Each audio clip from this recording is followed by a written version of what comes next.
बीरबल ने एक बार अकबर से कहा कि आप खुद को बहुत बड़ा राजा मानते हैं, लेकिन सच्चाई यह है कि इस राज्य में कोई आपकी बात नहीं मानता है। तो अकबर ने कहा क्या बकवास करते हो? अगर ऐसी बकवास करते रहो राज्य से बाहर निकलवा दूंगा। जो कहना है साफ साफ कहो। मैं आपको कह रहा हूं कि आपकी बात कोई नहीं मानता है, और अगर आप मेरी बात नहीं मानते हो तो जो मैं कह रहा हूं वो करके बताओ। बोले क्या करवाना है बता। बोले अमावस्या की रात को नगर के बाहर एक दूध का तालाब बनवा दो। अमावस्या की रात को दूध का तालाब बना दो? बोले बना देंगे, कौन सी बड़ी बात है। तो अकबर ने नगर के बाहर एक गड्ढा खुदवाया और सब लोगों को आदेश जारी करवा दिया कि सब अपने घर से आधा आधा लीटर दूध लेके आएंगे। अमावस्या की रात थी, तो लोगों ने सोचा कि यार रात है, आधा लीटर दूध लेके जाना है, रात में कौन देखेगा, पानी ही ले चलते हैं। तो यही ख्याल सबके दिमाग में आया और सब पानी लेकर चले गए और एट द एंड वहां पर तालाब को भर दिया गया। अकबर और बीरबल सुबह पहुंचते हैं तो देखते हैं कि दूध की जगह पानी का तालाब बना हुआ है और किसी ने भी राजा की बात नहीं मानी। जब एक जगह से सिस्टम खराब होता है तो वही विचार सबके दिमाग में आते हैं और सबको लगता है कि जब सिस्टम करप्ट ही हो रहा है तो क्यों ना हम भी करप्ट हो जाएं। और तभी पूरा देश, उसका हर एक नागरिक उस करप्ट सिस्टम का पार्ट बन जाता है और हर तरफ सिर्फ करप्शन। आईआईटी मद्रास की रिपोर्ट ये कहती है कि मास लेवल पर तो चीटिंग नहीं हुई है, आप हमारा डेटा डॉक्यूमेंट देख लीजिए। सुप्रीम कोर्ट भी कह रहा है कि मास लेवल पर अगर चीटिंग नहीं हुई है तो फिर क्या ही मतलब है पेपर को वापस करवाने का। कहा गया है कि जस्टिस डिलेड जस्टिस डिनाइड।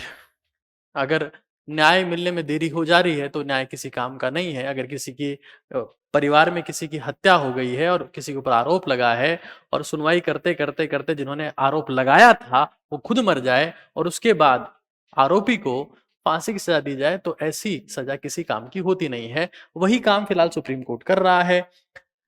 चीजों को खींचा जा रहा है ताकि लड़ने वाले खुद का जोश भूल जाएं, गोल भूल जाएं, एंथुजियाज्म भूल जाएं और इस सिस्टम से कुछ उम्मीद ना करें। मैं हमेशा कहता रहा हूं, मैं आज फिर कह रहा हूं कि लाल बाल पाल के देश में अब सिर्फ दलाल बचे और ऐसा कुछ उम्मीद दिखता नहीं है कि नीट एग्जाम वापस से कंडक्ट होगा।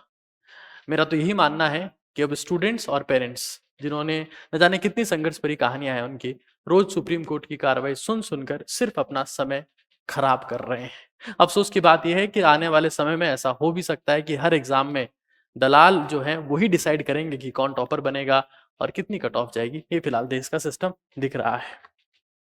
एविडेंस हमसे जो मांगे गए थे, क्योंकि कॉलेज काका का नाम वहां पर लिया गया, हमसे जितने एविडेंस मांगे गए थे हमने सुप्रीम कोर्ट के एडवोकेट्स को पहुंचा दिए थे। वो सबमिट भी हुए, उसके बाद फिर तारीख दे दी गई। अब भारत में यही होता है, तारीख पे तारीख और तारीख पे तारीख। यही हमारे देश का कॉन्स्टिट्यूशन है, यही हमारे देश का सिस्टम है, इसी के आधार पर हमारा देश चलता है। बात ये नहीं है, देखिए मैं फिर ये कह रहा हूं कि बात मास लीक की नहीं है, बात रेपुटेशन की है। इंडियन मेडिकल सिस्टम का रेपुटेशन नीट 2024 से कनेक्टेड है। आप ये मान के चलिए, मैं जज साहब से पूछना चाहता हूं कि कल को आप अस्पताल में जाते हैं, भर्ती होते हैं, हम ऐसी दुआ नहीं करते हैं और ऐसी कामना भी नहीं करते हैं कि आपकी भर्ती हो जाए, और अस्पताल में आपको ध्यान चलता है कि जो बच्चा मुझे ट्रीट कर रहा है, डॉक्टर मुझे जो ट्रीट कर रहा है 2024 बैच का पास आउट है, क्या आपका कॉन्फिडेंस डगमगाएगा कि नहीं डगमगाएगा? सच बताइएगा। खैर वो अलग बात है, आगे चलते हैं। बात पेपर लीक की, री नीट की, हाई कट ऑफ की नहीं है, बात है सिस्टम में भरोसे की। मैं आपको सच कह रहा हूं कि जब भी किसी भी चीज में किसी का भरोसा कम हो जाता है ना, तो वो पूरा एफर्ट नहीं लगाता है। जब तक देश में वहां के लोगों का भरोसा होता है तभी वो लोग पूरा एफर्ट वहां लगाते हैं, तभी वो देश ग्रो करता है।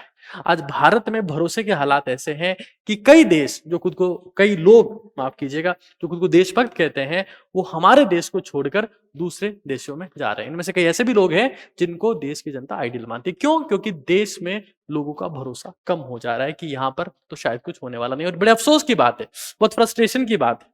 एक्सपेक्टेशन की मैं क्या उम्मीद करूं?